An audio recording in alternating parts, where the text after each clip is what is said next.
Hi guys, so this is Razer's newest mouse release, the Deathadder V3 Hyperspeed aka the Deathadder Mini. What does the Hyperspeed mean in this?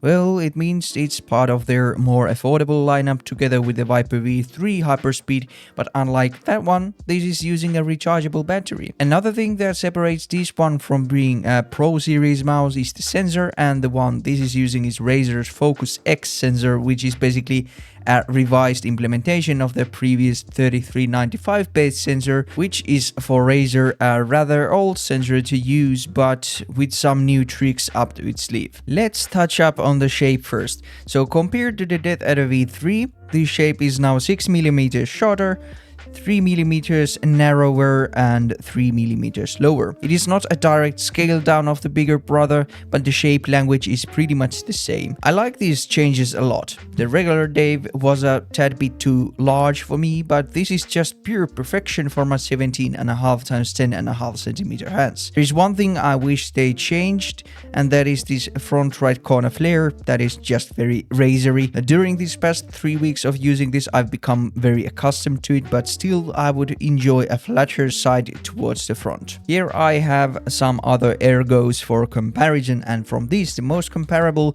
in terms of size is pretty much the Ponage Stormbreaker. They are pretty comparable in terms of width and length, but the Stormbreaker has a slightly more aggressive middle hump and less of that front flare. Then from these Pulsar Ergos, this is the medium and the mini. The mouse is the same length than the medium one, but the medium is just a lot higher profile. Overall, it feels a lot chunkier. Overall, in hand, it feels kind of in between these two. The mouse weighs around 55 grams, and to me it feels perfect. The weight of this is just perfectly balanced also, and together with the really awesome coating, the mouse is just very effortless to grip for longer periods of time, even with sweaty hands. The coating is pretty much the same as on the wired Deathadder V3 and also the smooth touch versions of the wireless bigger brother. Well, maybe a bit smoother and grippier actually. They don't look exactly the same. I did not use the Viper V3 Pro Black version, so I can say if the coating is similar to that one, but it's slightly different than on the white one I had. I really hope they would also release a white model of this with that same coating from the Viper V3 Pro white, since that was even better coating than this one, but there is really nothing wrong with this one either. The build quality is also very solid, and even with heavy use there is no creaking and flexing, and even the main buttons feel very solid sideways. There is just a tiny bit of side play on them, but it's nothing annoying and I can't really feel it in use. The skate design has also been altered to be much more like on the Viper V3 Pro, and I really liked them as well. They were thick, nicely rounded and performed great.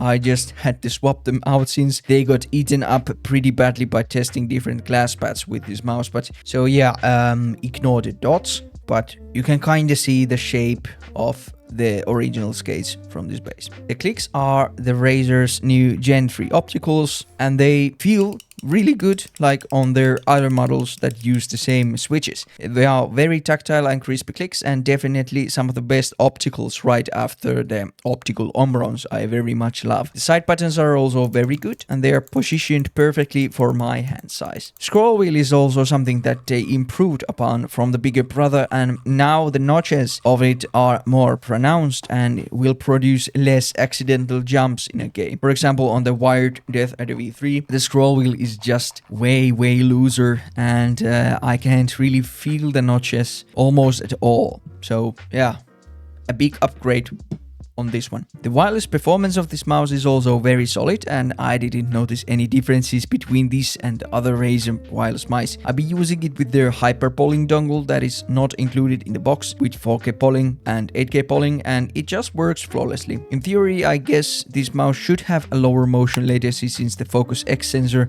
is not using any motion sync implementation, but with the mouse comparator my results were pretty much identical with the other Razer mice. It might be that the newest sensor is just a bit better in that regard, and this one not running motion sync just balances each other out, or the mouse tester is just not that accurate tool to measure these tiny differences. Most likely it's both. But these numbers have become so low overall that the small differences will not make any meaningful difference to your gaming experience in any way. I just like the idea of this having no motion sync, which I usually turn off when it's possible every time. This time I didn't even bother opening this mouse and testing the click latency, since it is running the hyperbolic technology and the same optical switches as the rest, and a different sensor doesn't affect click latency at all. Also, I bought this myself, so I don't want to risk introducing any creaking to the mouse, since I am planning to use this very much in the future. There are two neat little tricks this mouse has on its sleeve, so let's take a look at them. These features are also available for the Viper V3 Pro, I think. So for the first one is their dynamic sensitivity, which is basically mouse acceleration built straight